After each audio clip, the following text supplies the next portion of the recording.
संविदा साथियों नमस्कार। मैं कंदोसर सिंह फिर एक बार आपके सामने उपस्थित हो गया हूं कुछ अपडेट लेके। उन अपडेटों में हम दो अपडेट आपको अभी फिलहाल देंगे जो कि बहुत ही अहम है। हम बार बार एक कदम आगे बढ़ते चले जा रहे हैं। बस आप लोगों की सहयोग की जरूरत है, आप लोगों की साथ की जरूरत है। अभी आप बैक फुट पे यानी बैकग्राउंड पे यानी पीछे से आप हमें सपोर्ट कर रहे हैं। जरूरत पड़े तो आप सामने से आइएगा, क्योंकि सारी समस्याओं का हल पीछे के सपोर्ट से नहीं मिलता, सामने के सपोर्ट से मिलता है। ये आप भी जानते हैं बखूबी, ये हम भी जानते हैं बखूबी। लेकिन अभी तक जो हमने सामने होके खेला और आपने जो पीछे से हमें सपोर्ट दिया, उसके लिए बहुत बहुत धन्यवाद। मैं आगे चाहूंगा कि आप भी हमारे साथ आगे आ जाइए। अब मंजिल दूर नहीं है। संविदा से आपको संविलियन होने में, संविदा से आपको रेगुलर होने में, संविदा को एक संवैधानिक अधिकार जो मध्य प्रदेश सरकार ने 90% की नीति बनाई है उसको पाने में, हर चीज आपके हक में होगी, आपके साथ होगी, आपके पक्ष में होगी। बस इसके लिए जरूरत है हमारे और आपके साथ होने की। तो साथियों, आप चैनल पे नए हैं तो सब्सक्राइब जरूर करते जाइएगा, और लाइक करना है तो लाइक कर दीजिए। बहुत अच्छी बात है, मुझे उससे सपोर्ट मिलता है, मुझे भी लगता है कि मेरे साथ कितने लोग जुड़े हुए हैं। और साथियों, अब हम आते हैं मुद्दे पे। तो साथियों, वित्त मंत्रालय में जो हमने आरटीआई भेजी थी, आप ये आरटीआई पढ़ लीजिए। इसमें पूरा लिखा हुआ है कि हमने भेजा क्या था। उसके जवाब में उनने कहा था, वित्त मंत्रालय मध्य प्रदेश शासन ने, कि आप हमें 22 पन्ने हैं उसके पैसे भेज दीजिए। मैं वो पैसे भेज चुका हूं। आप रजिस्ट्री की कॉपी भी यहां पे देख लीजिए। रजिस्ट्री की रिसीविंग हमने आप ये पेस्ट कर दी है, आप इसको पढ़ लीजिए।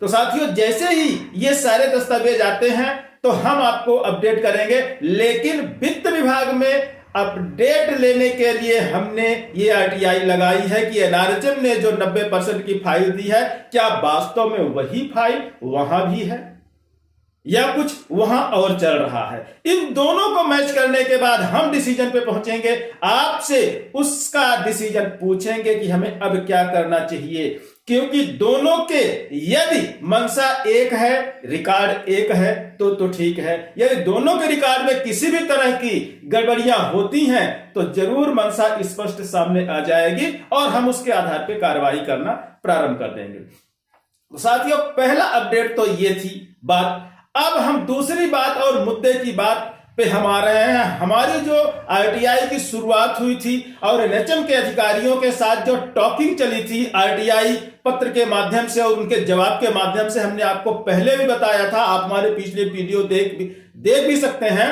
कि हमने किस तरह से एनआरएचएम को घेरा था, एनआरएचएम के अधिकारियों से घेरा था, और एनआरएचएम के अधिकारी किस तरह से फड़फड़ाए से सारे मुद्दों और हमारे आरटीआई को लेके। और हमने बार बार उनको यही आगाह किया था कि आप लाइन पे आ जाइए, आप रास्ते में आ जाइए, आप नियम पे आ जाइए। नहीं तो नियम पे लाना, रास्ते में लाना और आपसे अपने अधिकार का हक छीनना और आपके द्वारा किए गए भ्रष्टाचार को खोल के बाहर लाना, ये सारा कुछ हमें बखूबी आता है और उसको मैं बखूबी निभा रहा हूं और निभाता रहूंगा। साथियों, यहां पे एक देखिए कटिंग, ये बहुत दिनों से आप लोगों के साथ ग्रुपों में घूम रही होगी। अब आपको हम ये बता दें कि ये जो हुआ है इसका कारण क्या है, इसके पीछे क्या है, मैं स्पष्ट नहीं बताऊंगा। आपको सिर्फ सोचने की जरूरत है, क्योंकि मैं बार बार एनएचएम के अधिकारियों को आगाह किया हूं, लेकिन एनएचएम के अधिकारी हैं कि वो अपनी हरकतों से बाज नहीं आ रहे हैं। एक दिन ऐसा आएगा कि पूरी चयन समिति अधिकारियों की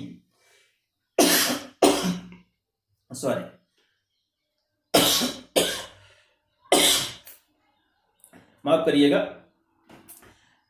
मैं यहां पे यही कहना चाह रहा हूं कि जो भी एनआरएचएम के जिम्मेदार अधिकारी भ्रष्टाचार में लिप्त हों, चाहे वो नियुक्ति से संबंधित हो, चाहे हमारे संविदा अधिकारियों और कर्मचारियों को उनके हक को देने की बात में हो, मैं एक जिम्मेदार अधिकारी को कटघरे में खड़ा कर दूंगा। मैं पहले भी बोला हूं, अभी भी बोल रहा हूं, और ये जो पेपर की कटिंग आप देख रहे हैं, इसकी ये सिर्फ शुरुआत है। मैंने सिर्फ ये ट्रेलर भिजवाया है उनको, ये ट्रेलर दिलवाया है। यदि इस ट्रेलर को ये ना समझ पाए तो मैं आपसे वादा करता हूं, इन अधिकारियों की भी आंख खोलना चाहता हूं कि एक एक व्यक्ति जो भी भ्रष्टाचार में लिप्त है वो सीधे हाई कोर्ट में आएंगे और यहीं से हथकड़ी लगवा के हम उनको जेल भिजवा देंगे। इसमें कोई दो राय नहीं है और उसका कारण हम बता रहे हैं। हमने अभी एक आरटीआई लगाई थी, आप इसको देखिए, यहां पे फिर से आप एक बार देखिए, ये आरटीआई लगाई थी। इसका जवाब या तो ये अधिकारी अनपढ़ गवार टाइप के लग रहे हैं मुझको,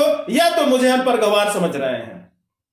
मैंने इनसे स्टेट लेवल पे ये भर्ती की थी, 26 तरह के पदों पे भर्तियां किया था इन लोगों ने, और मैंने उसकी मेरिट सूची मंगवाई थी और इनने मुझे दिया क्या है मैं आपको बता रहा हूं। ये देखिए, इनने पूरा पुलिंदा पकड़ाया है मुझको। इसमें सारे जो ज्वाइन करने वाले कर्मचारी हैं उनके आदेश पकड़ाए हैं। आप देखिए पूरे आदेश हैं ये, इसमें एक भी मेरिट लिस्ट नहीं भेजी गई है। ज्वाइनिंग का जो आदेश दिया जाता है कर्मचारी को, वो आदेश की कॉपी तो ये हमें बेवकूफ समझ रहे हैं एनएचएम के अधिकारी। लेकिन हम आपको बताना चाहेंगे, हम साथ में एनएचएम के जिम्मेदार अधिकारियों को भी बताना चाहेंगे कि आप हमें बेवकूफ समझने की कोशिश मत करिए, क्योंकि आप कुर्सी में बैठे हैं, आप नियम में बंधे हैं और मैं स्वतंत्र व्यक्ति हूं और मैं नियम में नहीं, सिर्फ भारत सरकार और मध्य प्रदेश शासन के सीमाओं में बंधा हुआ हूं।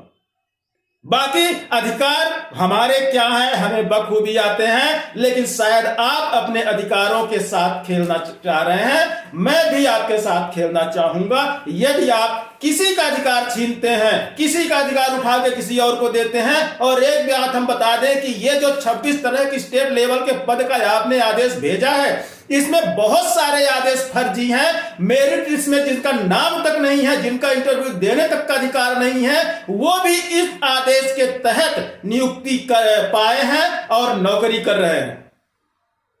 मैं ये हर चीज आपको आगाह करना चाहूंगा एनएचएम के अधिकारियों को कि आप हमें बिल्कुल भी बेवकूफ समझने की कोशिश मत करिएगा।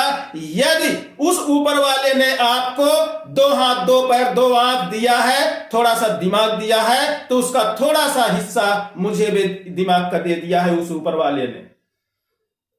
मैंने ट्रेलर तो दे दिया है। यदि अभी भी आपके समझ में ना आए तो आप आगे अंजाम के लिए तैयार रहिए, क्योंकि ये आपकी आरटीआई के जवाब जितने भी आ रहे हैं हमारे पास, पूरे फर्जी, पूरे के पूरे फर्जी। क्योंकि मुझे पता है कि आपने क्या किया है। डीपीएम नियुक्ति का मामला हो या स्टेट लेवल की भर्ती का मामला हो या तो पुनर्नियोजन का मामला हो, हर जगह का पूरा भ्रष्टाचार मेरे पास रखा हुआ है। साथियों, मैं इसी भ्रष्टाचार के आधार पे इन अधिकारियों को बताना चाहूंगा कि किसी भी संविदा अधिकारी का, कर्मचारी का अधिकार छीनना कितना गुनाह होता है। यदि आप भ्रष्टाचार करके नियुक्तियां कर सकते हैं, भ्रष्टाचार फैला सकते हैं, सरकारी पैसे का गबन कर सकते हैं, वहां पे भर्तियों के पदों को आप बेच सकते हैं, तो कम से कम संविदा अधिकारी कर्मचारी को जो 90% की नीति है, तो उसको क्यों दबा के बैठे हैं।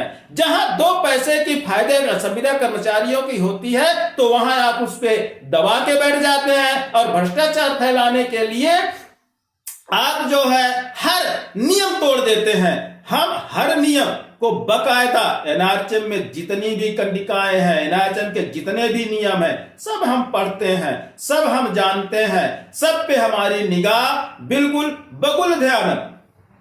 आप बगुला जानते हैं? यदि नहीं जानते तो हम आपको बता दें, ये तालाब और पानियों में रहने वाला एक ऐसा पक्षी है जो मछलियों का शिकार करता है, और पानी के अंदर चलने वाली मछलियों को किस तरह से वो पकड़ता है, कभी आप उसको देखिएगा कि एक चलती मछली को एक चोंच से कैसे पकड़ता है। मैं वही व्यक्ति हूं। एनआरएचएम के एक एक अधिकारी के एक एक उसके काम पर पूरी निगाह जमा के रखा हूं, और मैं यदि अधिकारी, मैं अभी भी कह रहा हूं कि ये अधिकारी संविदा कर्मचारियों का विरोध करना छोड़ दें और उनके नियम जो बनाए गए हैं, उनके लाभ के नियम, उनके नियुक्ति के नियम, उनको वो कानूनन लागू करें और कानूनी तरीके से सारा कार्य करना प्रारंभ कर दें, अन्यथा आगे कुछ परिणाम और होंगे।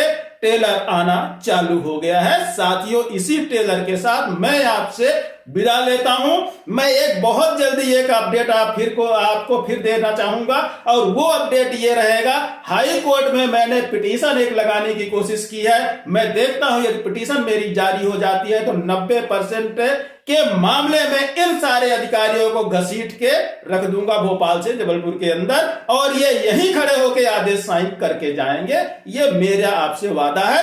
बस आप मेरे साथ जुड़ते जाइए, मेरे वीडियो को शेयर करते चले जाइए, ताकि सारे अपडेट से सारे संविदा कर्मचारी हमारे अपडेट होते रहें कि उनके अधिकार की लड़ाई क्या लड़ी जा रही है और कैसे लड़ी जा रही है और कौन लड़ रहा है। साथियों, इन्हीं शब्दों के साथ आपसे लेते हैं विदा। मिलेंगे अगले अपडेट में।